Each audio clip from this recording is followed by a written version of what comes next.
Alright guys, that's it. That's our shopping day today here in Bangkok. So recap lang natin our today. So first, we went to the Central World.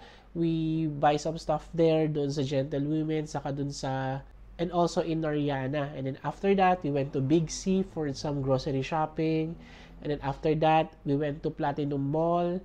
And then after Platinum Mall, we went to Pratunam Night Market. So, i-haul na natin yung mga pinamili natin today. Papakita natin sa inyo. And to give you an idea, how much are the stuff and pasalubong here in Bangkok. So, let us now begin. Alright, first, ang ating binili sa Central World is from Gentlewoman. Of course, hindi ito sa akin. First is itong tote bag na ito na maong yung kanyang quality, maong yung material niya. This is for 790 baht.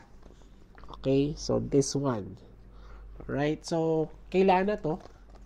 And then the other one, also from Gentlewoman, is this tote bag na pwede pang office, pwede pang mga bowling lang, mga ganyan-ganyan.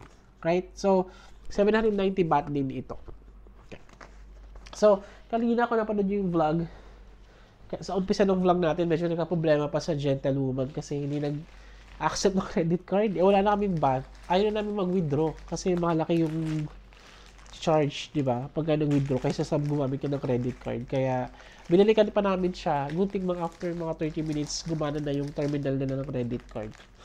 Alright, and so next stuff is from Noraya. So, itong mga pouch na to, para sa mga office mates kong babae. So, this is only 140 baht. Okay, so, ito ba yung kay Grace saka kay Renny? Alright, so, this one, mga pouch. Dalawa, bumili kami for my office mates na babae. We also have this wallet for 125 baht. Diba? So, may discount to eh. Parang 15 to 30% depende sa item na kukunin mo. Kanino nga ito, love? Ito naman sa office mates ni Lana. Alright, so, yung Big C ay mga grocery siya talaga, diba? So, ang purpose talaga doon, bumili kami ng mga pasalubong na food items kasi pag grocery talaga, mas mura. Yan yung tip ko sa inyo. Sa mga previous vlog din natin, bumibili kami ng mga food talaga na pasalubong and for ourselves, mga for consumption namin sa bahay, sa grocery talaga. And Big C is very famous dito sa Bangkok. In Thailand, not just for tourists, but not just for the locals, but also for tourists. Kaya kanina, ang daming Pilipino doon. Ang daming din mga tourists na bumibili ng mga pasalubong. Okay, first is this one. So, para siyang fish. So, this is 100 baht if I'm not mistaken. Na-curious lang ako, kaya binili ko siya. So, 100 baht ito. And we also bought this one. Ito din pampasalubong sa mga office mate. Ayan. So, this is 120 if I'm not mistaken. Ito yung mga parang meron din naman ito sa atin. Pero ito kasi, from Thailand. Tapos spicy siya. So, pampasalubong kasi kami isang food, isang non-food, mga ganun. Basta patas pinagkasama-sama namin siya. So, mga bento. Ano man tawag ito, love?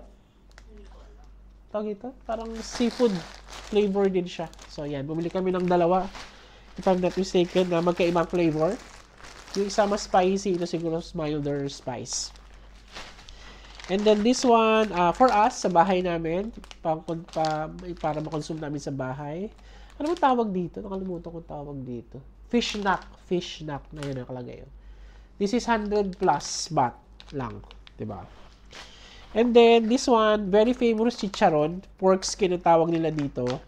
So 50 baht lang to, tinry ko lang siya na titikman lang natin kung masarap kasi maraming nag-recommend dito na bumili ng ganitong chicharon dito sa Bangkok.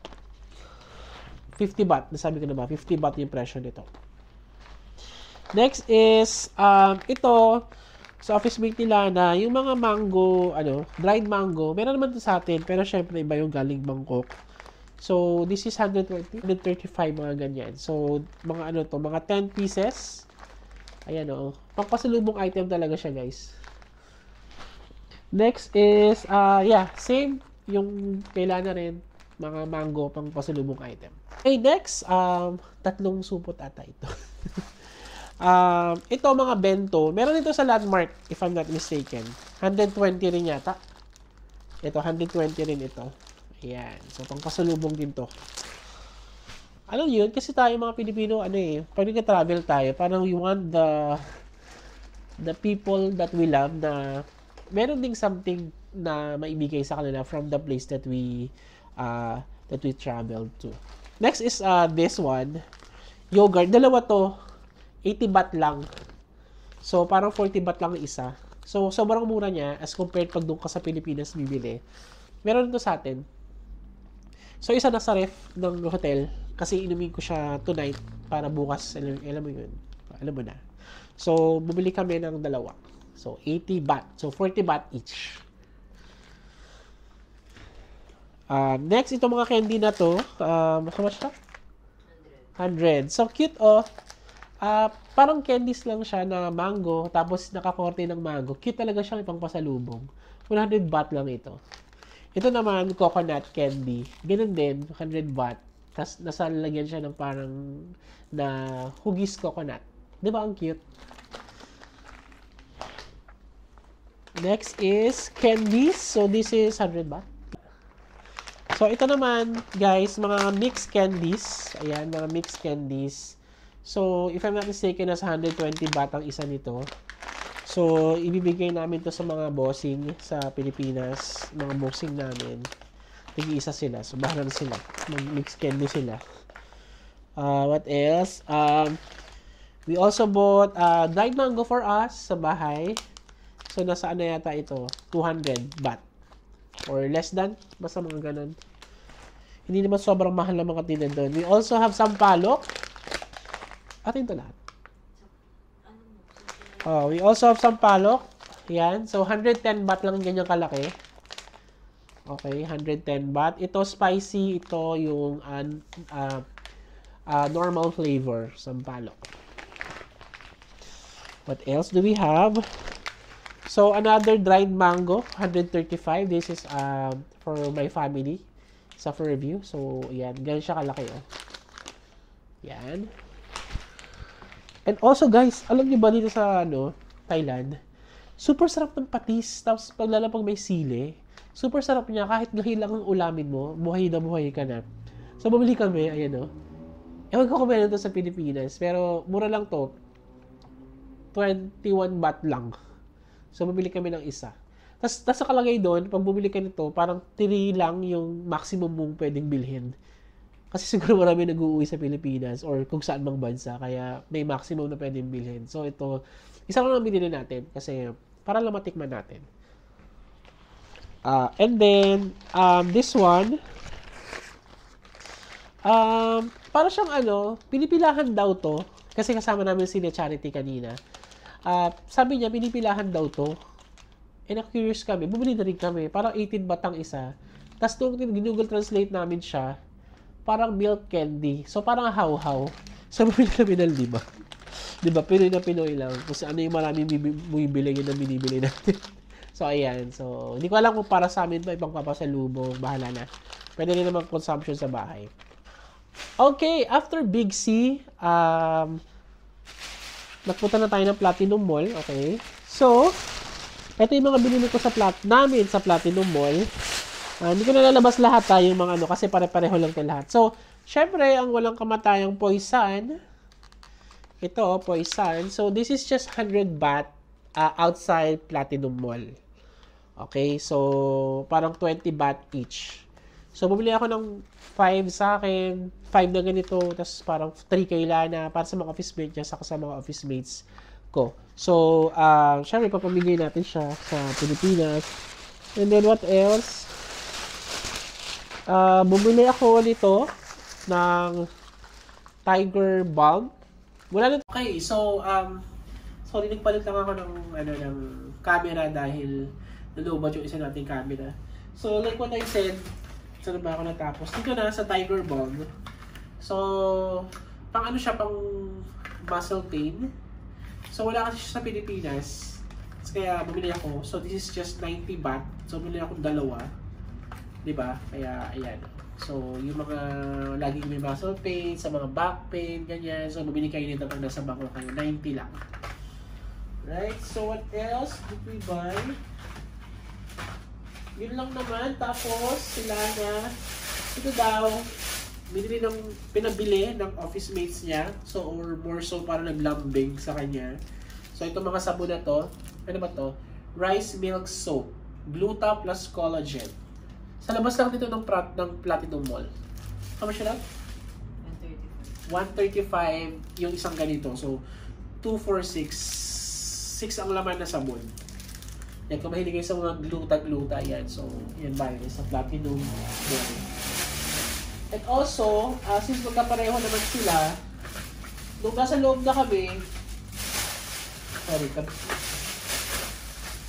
dahil pareho naman ng binili. Nung nasa loob na kami ng Platinum Mall sa 6th floor sa may food court, so nakakita ulit sila ng ng parang bindahan ng mga ganyan. So alam niyo ba guys, mas mura doon, mas may discount. Parang pag bumili kayo ng 6 na gano'n, may plus 1, parang gano'n. Wala kasi no-offer sa labas. Kaya kung marami kayong bibili, doon na lang kayo sa 6th floor sa may food court ng Platinum Mall. Ang pangalan ay B Pharmacy. Same price lang, tapos pag bultuhan yung binili nyo, may mga additional. So, diyan kayo bumili. So, bumili sila na dito nito. Yung parang nasal to parang inaamoy, tapos parang may mga herbal sa loob. So, yeah. Kasi ito, bumili rin ako. Wala kasi to sa may labas ng Platinum Mall. Itong Green Balm, Massage Balm. Ayan, pang-massage ng mga sa ulo, sa hita, mga ganyan. So, ito siya. This is 90 baht as well. Ito naman ay 45 baht. Pareho naman yung presyo sa labas. 45 din to. Alam ko, 90 rin yung ibang klase nito Pareho naman. Kaya nga lang, sabi ko nga, pag mas sumali kang binili, may discount siya. Mas nadi-discount siya. Kaya, doon na kayo bumili. Tip niya na. Ang pangalan niya ay B Pharmacy. B Pharmacy. Yan. Alright, tapos na tayo sa mga pangpahid. Inaamoy-amoy. Next is, punta tayo sa mga binili kong damit sa Platinum Mall. So, first is, pagsusunod natin yung chronological na pagkabili ko. So, bumili ako ng polo. So, this polo is only 200 baht. Okay, so my first polo. So, tapos, same store, ito din. Ito yung kulay na to. Hindi ko alam anong kulay ba to. Anong kulay ba ito lang? Green? Pastel green. Teal, ganyan. Pastel green. This one, 200 din. And then this one, yung pink one, 200 din. So, dapat 600, diba? Pero same shop ko siya binili. Yung tatlong to, parang naging 500 baht na lang. O, diba? Super mura, diba? So, less than 1,000 for 3 polo. Peso side peso. Kaya, tuwang-tuwa ako dito kasi pang office siya.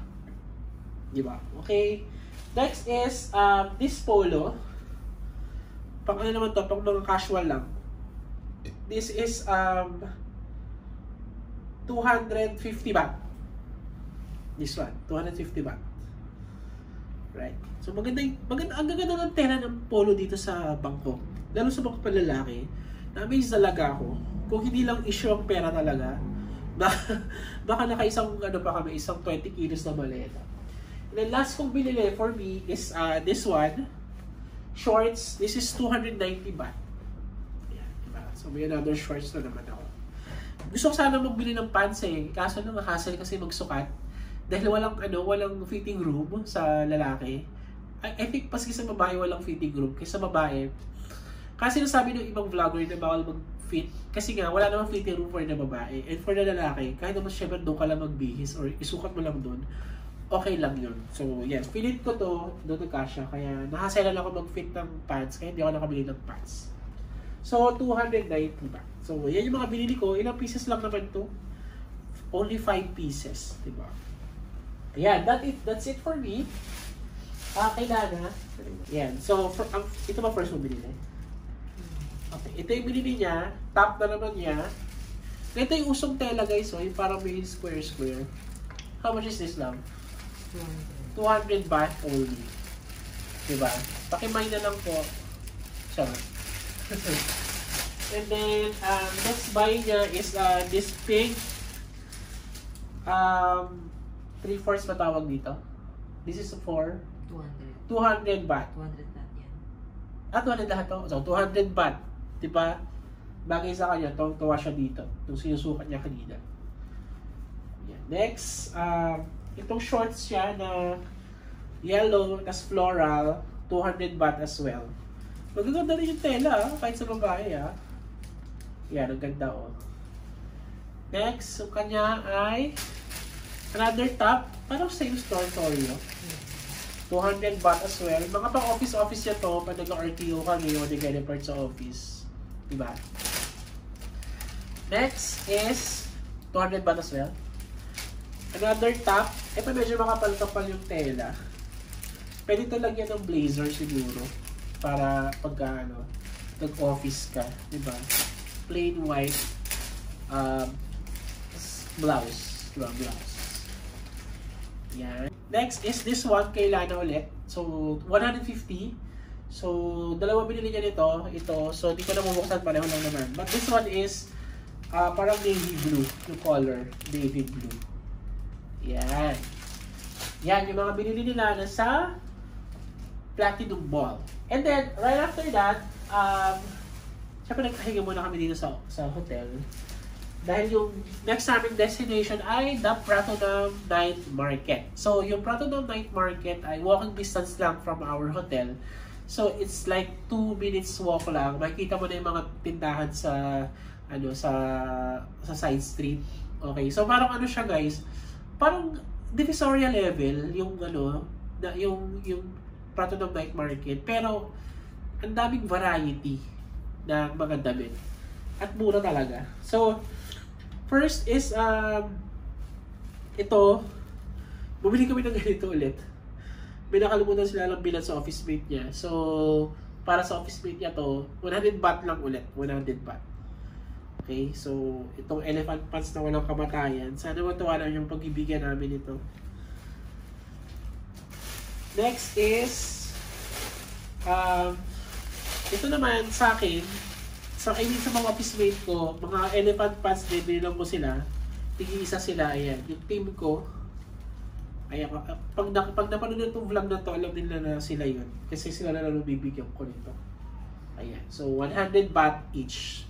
Pero guys, alam nyo, kung meron kayong energy, saka time pa, pag-ikot-ikot muna kayo. Kasi doon sa binilang ko nitong 5 pieces, wala talagang discount kahit madami, kahit 5. Pero yung bumili kami dun sa may gitna na talaga ng night market, nagbigay sila ng discount. Parang yung kasama ko, si Kuya Alan, bumili yata ng 2, binigay lang ng 90. Ayun lang. So, kung may time kayo, ikot-ikot pa kayo bago kayo bumili. Balikan nyo na lang yung yung nakita nyo.